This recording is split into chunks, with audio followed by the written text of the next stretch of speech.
러시아는 금주 핵무기 독트린에 관한 러시아의 국가법을 수정한다고 밝힌 상황입니다. 볼라드미르 푸틴 대통령은 19일 핵무기 사용 원칙을 규정한 핵 독트린, 핵교리 개정안에 즉각 서명했습니다. 이는 미국의 에이테크임스가 러시아로 발사되자마자 러시아에서 즉각 실행한 것으로 보입니다. 핵 독트린의 규정 내용은 비핵국이 핵 보유국의 참여 또는 지원을 받아 러시아를 공격하는 경우가 발생하면 러시아는 이를 공동 공격으로 간주해서 핵무기를 사용할 수 있도록 하는 방안입니다. 쉽게 얘기해서 러시아의 핵무기 사용 문턱을 크게 낮췄다고 할 수 있는 대목입니다. 또한 벨라루스에까지 러시아의 핵 우산을 확장하고 러시아 핵 영향력을 유럽으로 더욱 확대함을 명시했습니다. 이러한 일이 일어난 주된 배경은 최근 우크라이나가 트럼프 집권 이전에 최대한 미국 무기 사용을 요청했고 바이든 정부가 지금까지 이를 외면하다가 마지막 트럼프 당선 이전에 이를 허가해서 미사일이 발사됐습니다. 일각에서는 미국의 에이테크임스를 쥔 우크라이나가 러시아에 대량 미사일 공격을 할 것을 우려합니다. 물론 미국과 우크라이나의 에이테크임스 활용 범위에 대한 제한이 있을 것이라는 추측이 나옵니다만 바이든 정부에서 우크라이나에게 정권을 허락하게 된다면 이는 걷잡을 수 없는 세계 3차 대전으로 번지게 되는 것이죠. 이 과정 가운데 미국 혹은 유럽의 주요 국가에 치명적인 피해가 발생한다면 트럼프 취임도 무용지물이 됩니다. 미군이나 미국에 결정적인 피해가 생긴다면 트럼프도 우크라이나를 휴전시킬 명분이 완전히 사라지기 때문입니다. 따라서 러시아가 결국 핵을 만지작거리면서 트럼프 정부에서는 핵무기에 대한 중요성이 다시 부각되는데요. 그런데 이에 관해 미국에서 한국의 핵 관련한 중대 발언이 다시 나오기 시작했다는 소식인데요. 왜 이런 상황이 벌어지고 있으며 미국에서는 한국 핵무장에 대한 착수를 어떻게 하려는지 살펴보겠습니다. 우선 현재 러시아는 사실상 무기가 내년 말쯤에 고갈된다는 군사연구소의 분석이 나왔습니다. 스위스 취리히 연방공대 군사학자 코이프 박사에 따르면 러시아군 소지는 2025년부터 2027년 사이라며 그들은 지금까지 전차 3,000대를 포함해 장비 16,000대를 모두 잃었다고 밝혔습니다. 그러면서 푸틴은 예전 세계대전 때의 히틀러와 똑같은 상황에 직면했다고 전했습니다. 전력은 점점 줄어드는데 전선에서 나가지 못한다는 문제에 봉착했다는 것입니다. 반면 서방은 무기를 계속 생산하는 동시에 우크라이나에 첨단 무기도 지원하고 있다며 대략 올해 말부터 내년 초 사이에 이러한 힘의 균형이 서서히 바뀔 것이라고 전망했습니다. 러시아는 일단 중국에 손을 뻗어 보았지만 중국은 자국의 전력을 누출시키지 않으려고 할 뿐만 아니라 최근 서방의 대중국 경제 제재로 인해서 러시아와 더 이상 군사 분야의 깊은 관계는 피하려고 한다는 것입니다. 결국 푸틴은 김정은을 방문했으며 이 가운데 양국의 군사 교류 협력을 더욱 강화하기로 했다는 것이며 심지어 북한에 대한 개입을 체결하는 등 아시아 주변국의 괜한 긴장감을 불러일으키는 상황이라고 말했습니다. 하지만 이러한 푸틴의 돌발 행동에는 그만큼 러시아가 현재 군사력이 크게 소진되어 있음을 증명하는 것이죠.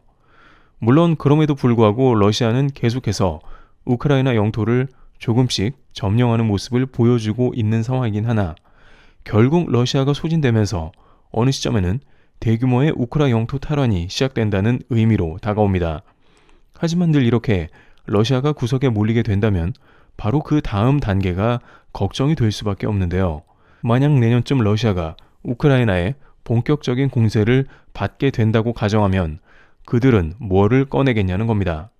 실제 금주 러시아는 이러한 맥락 가운데 핵 관련한 훈련을 시작했다는 것이 포착된 상황인데요. 로이터에 따르면 러시아가 이동식 핵미사일 발사대를 세우고 훈련을 수행 중이라는 소식이 들려왔다고 합니다. 러시아 국방부는 야르스 이동식 지상발사 미사일 시스템을 동원했으며 관련된 훈련을 수행하고 있는 것으로 보입니다. 러시아 국방부에 따르면 전략 미사일 부대는 최장 100km 행진의 위장과 배치 연습을 했으며 이는 모두 야르스 기동 작전을 수행하는 것이고 가까운 날짜에 또 다른 미사일 부대에서도 유사 훈련을 한다고 했습니다. 이는 이동식 핵미사일 발사대를 포함한 훈련이 수행되는 것이며 일각에서는 핵무기 훈련도 의미할 것이라 말합니다. 야르스는 핵탄두 탑재 가능한 ICBM으로 이동식이거나 고정식 미사일 시스템으로 알려졌습니다. 최근 러시아는 서방의 에이테크임스가 러시아에 일부 떨어졌고 이는 민간 시설에도 영향을 받고 있다고 비난을 했는데요. 이는 에이테크임스 위력이 강하고 이제 러시아 무기는 소진되어 가고 있으니 러시아는 자신들의 미사일 부대를 동원해 핵무기 훈련을 시작했으며 이를 통해서 결국에는 마지막 위협을 가하고 있는 모습인 것입니다. 그런데 이러한 상황이다 보니 미국에서는 자국의 안전성에 대한 의문을 품고 있는 모습이 나오고 있습니다. 특히 미국에서는 이에 관한 논의가 이루어지고 있는데 왜 한국을 콕 집어 이러한 의견이 나왔는지 궁금한데, 러시아도 지금 이렇게 움직이는 상황에 미국에서는 과연 자국이 안전한가에 대한 물음을 던졌으며 결국 한반도의 핵무장이 또다시 논의상에 오르며 좀 더 구체적인 말이 나오고 있는 상황인데요. 많은 이들은 미국에서 한국의 핵무장을 용인하는 것은 현실적으로 말이 안 된다고 판단하고 있습니다. 실제로 최근 한국에서 핵무장 관련 뉴스가 나올 때마다 미 국무부는 이에 대해 강력히 부인했는데요. 조 바이든 미국 대통령은 한반도의 완전한 비핵화를 약속했으며 이는 변하지 않았다고 말해 한반도 비핵화 원칙을 재확인하고 확장 억제 강화에 대해 무게를 실었습니다. 물론 최근 한국의 핵무장 이슈가 다시 떠오른 이유는 중국과 북한의 도발 수위가 점점 더 높아지고 있는 것이고, 이제 러시아가 북한과 손을 잡기에 이르렀고 결국 자국에서 핵미사일 훈련을 실시했기 때문이기도 합니다. 또한 중국 역시 핵무기를 계속해서 늘려가고 있는데 그러면서 한반도의 핵무기를 가장 경계하고 있습니다. 한국에서 발사된 고체 연료 로켓의 궤적을 보고 주변 국가들은 매우 경계심을 드러냈는데 특히 중국은 대놓고 이에 대해 불편함을 표현했고 이는 ICBM으로 전환될 것을 두려워하기 때문이기도 하죠. 따라서 내심 중국도 미국과 같이 북한을 포함한 한반도의 비핵화를 강력하게 주장하는 국가이기도 합니다. 그래야 중국의 핵무기 보유가 효과가 있으며 유사시 한반도를 압박할 수 있기 때문에 그런 것입니다. 중국은 관영 언론을 통해 최근 한국의 누리호 발사가 사실상 매우 낮은 수준이라고 비판하기도 했는데 정작 중국의 전문가들은 한국의 로켓 기술이 결국 ICBM으로 전환될 것을 두려워하며 한국이 혹여나 핵무기를 보유하게 될까봐 가장 경계하는 모습이 등장하고 있다는 것입니다. 하지만 중국에서 속이 타들어가는 상황이 나왔죠. 바로 러시아 때문에 명분이 사라진 것인데요. 중국은 추후 한국 핵무기 보유 시 사드 사태 이상의 가혹한 경제 제재를 통해서 한국이 핵무기를 보유하는 걸 반대할 것인데 이번에 러시아가 북한과 조약을 맺어서 중국 입장에선 한국 핵무장을 반대할 이유가 많이 약해진 것입니다. 게다가 중국은 미국 눈치를 엄청나게 보고 있어서 더욱더 한국 핵무장에 대해 손을 놓을 수밖에 없는 것이 되었죠. 이런 것도 미국 입장에서는 한반도의 핵무장에 대해 더욱 추진하게 되는 의견이 탄력받는 상황입니다. 미국 보수 성향 싱크탱크 카토 연구소의 더그 밴도우 수석 연구원은 포린 폴리시 기고문에서 미국 정부가 한국의 핵무장을 용인할 수도 있다는 예측을 내놓으면서 논란이 되고 있습니다. 그는 북한을 비핵화하려는 미국의 노력이 막다른 길에 다다랐다고 말하면서 북한은 사실상 핵 보유국으로 양적, 질적으로 무기를 계속 발전시키고 있다고 지적했습니다. 북한이 미국을 선제 타격할 능력은 없더라도 미국의 한국 방어에 대해 보복할 능력은 곧 갖출 수 있을 것이라고 전망했습니다. 미국이 북한을 핵 보유국으로 인정하지 않더라도 현실적으로 한국의 핵 보유 금지 정책을 철회할 가능성이 있다고 덧붙였습니다.